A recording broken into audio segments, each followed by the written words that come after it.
Alright, so we're gonna just dive right back in here to part 2 of beam theory, Structure Pro. Okay, so firstly, we discussed last in part 1 that beam theory is comprised of the internal loadings on one side and the deflection characteristics on the other side. And we already dealt with the internal loadings, and the two are linked by the moment curvature relationship, okay? Linking internal loadings, deflection characteristics. Alright, so we made a cutout of our beam here, and I'm going to go ahead and label all these things super quick. Man, I write fast. And now let's talk about them for a second. Just be clear on what I've labeled here. Okay, so we got the red shape, which is the undeformed shape of the beam. And then we got the darker shape, which is the deformed shape of the beam. So let's start with the red shape. I've labeled two sections across it, dx and ds. And these are incremental lengths along the beam. And since this shape is undeformed, they're the exact same length.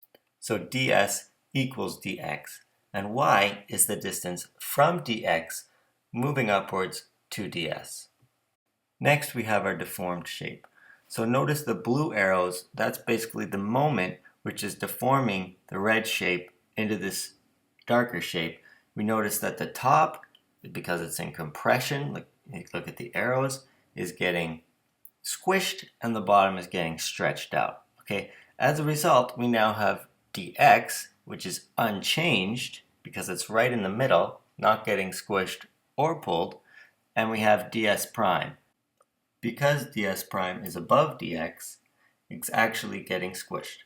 Okay, then we have this radius of curvature that comes about due to the deformation. And I've labeled that, it looks like a P, it's really the Greek letter rho. Okay, I've labeled that rho, and it's the same on the left side and the right side of the shape. It's the distance from this O that I've labeled down to dx.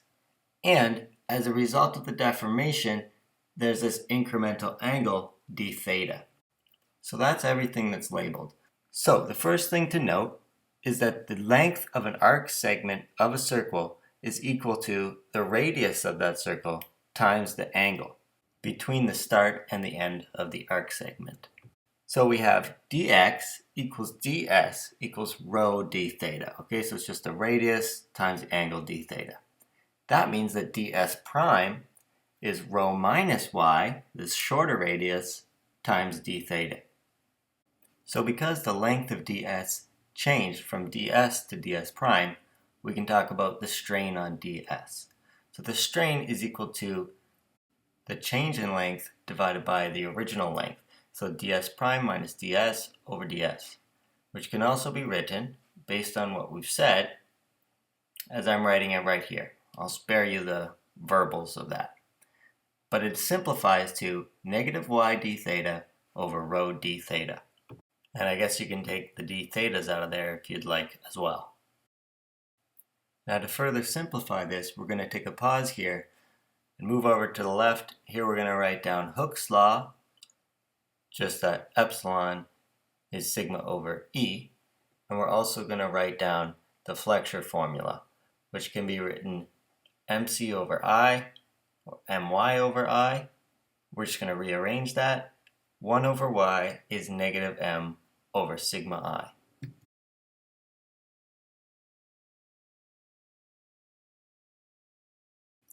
We can go back and simplify the equation on the right, as discussed by taking the d theta out. And then we'll label these equations that we have 1, 2, and 3. We're going to combine these equations to form this moment curvature relationship. So these are the three ingredients that you need. So definition time. 1 over the radius of curvature is actually referred to as the curvature. Don't ask me why, but 1 over radius of curvature is curvature.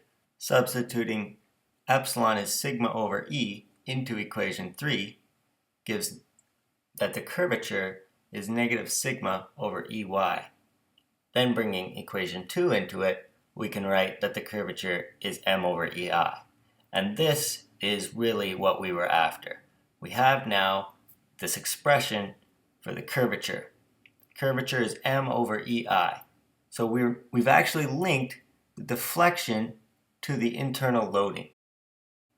So we're definitely feeling pretty good about ourselves at this point, but there's one last step to go, and that involves relating this curvature to the actual deflection, which we're calling nu, Greek letter nu, okay? So from calculus, we know that the curvature is basically this big long expression with the second derivative of the deflection on the top and, stuff on the bottom.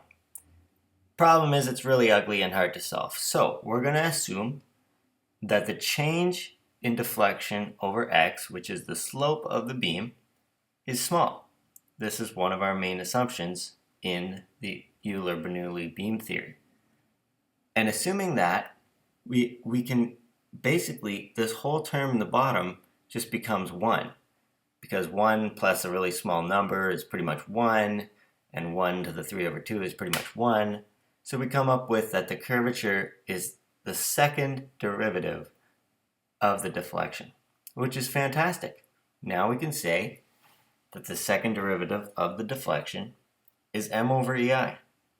And this makes for some pretty great, interesting, and really basic relationships between the internal loadings, V and M, and the deflection characteristics, the deflection itself, and the slope.